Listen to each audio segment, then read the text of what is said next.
एक दिन द्रोणाचार्य ने पेड़ पर एक लकड़ी का तोता लटका दिया। अपने शिष्यों को बुलाकर उन्होंने तोता दिखाया और उसकी आंख में निशाना साधने के लिए कहा। उन्होंने युधिष्ठिर से पूछा, तुम्हें पेड़ पर क्या दिख रहा है? एक तोता गुरुजी।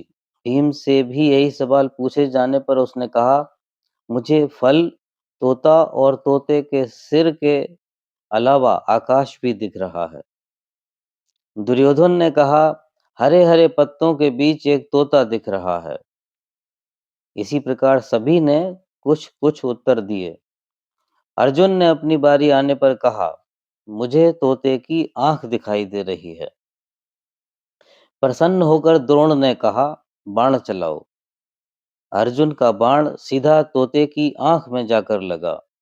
द्रोण ने तब अपने शिष्यों को समझाया, लक्ष्य भेदी होने के लिए तुम्हारा ध्यान बस केवल तुम्हारे निशाने पर होना चाहिए।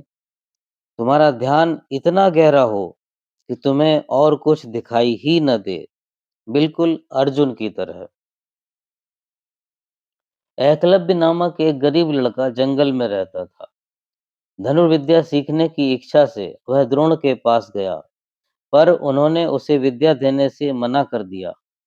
फिर भी वह हतोत्साहित नहीं हुआ। उसने द्रोणाचार्य की मिट्टी की एक प्रतिमा बनाई और उसे ही सामने रखकर धनुष चलाने का अभ्यास करने लगा।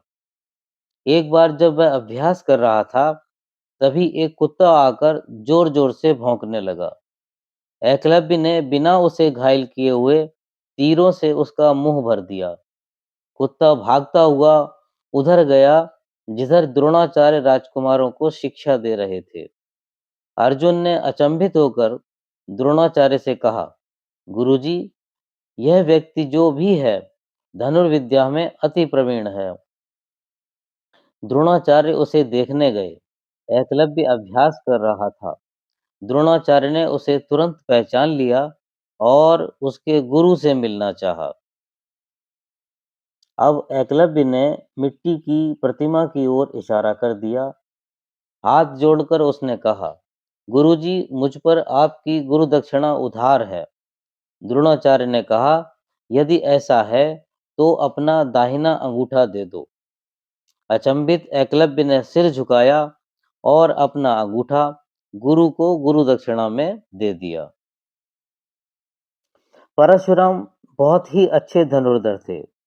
कर्ण उन्हीं से धनुर्विद्या सीखना चाहता था, लेकिन परशुराम ब्राह्मणों को छोड़कर और किसी को शस्त्र विद्या नहीं सिखाते थे। कर्ण ने उनसे असत्य कहा और ब्राह्मण बनकर शिक्षा लेने लगा। एक दिन परशुराम कर्ण की जांघ पर सिर रखकर सो रहे थे। एक काला बिच्छू कर्ण की जांघ के नीचे घुस गया और काटने लगा। कर्ण को बहुत पीड़ा हुई और लहू की धारा तक बहने लगी।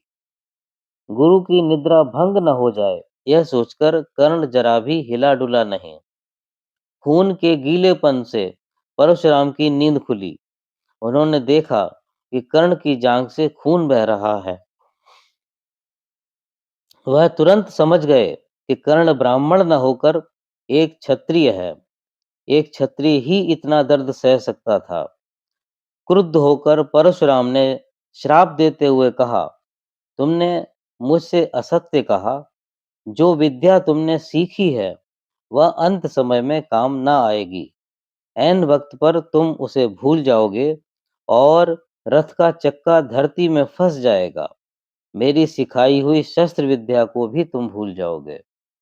कौरव और पांडवों ने कृपाचार्य और द्रोणाचार्य से अस्त्र शस्त्र की शिक्षा पाई थी। निपुणता प्राप्त करने की खुशी में एक भारी समारोह रखा गया, जिसमें सभी ने अपने कौशल का प्रदर्शन किया। तरह तरह के खेल और करतब हुए। सभी ने अपना सर्वश्रेष्ठ प्रदर्शन किया। तीरंदाजी में अर्जुन का कोई मुकाबला था ही नहीं।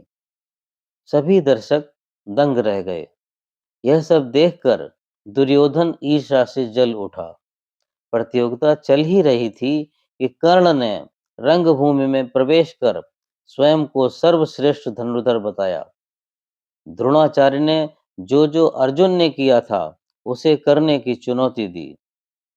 कर्ण ने सब कर दिखाया। उसकी कुशलता से अभिभूत सारथी अधीरथ ने रंगभूमि में आकर अपने पुत्र कर्ण को गले से लगा लिया। यह देखकर भीम चिल्लाया, एक सारथी का पुत्र हम क्षत्रियों की बराबरी कैसे कर सकता है? उसे सारथी ही रहना चाहिए।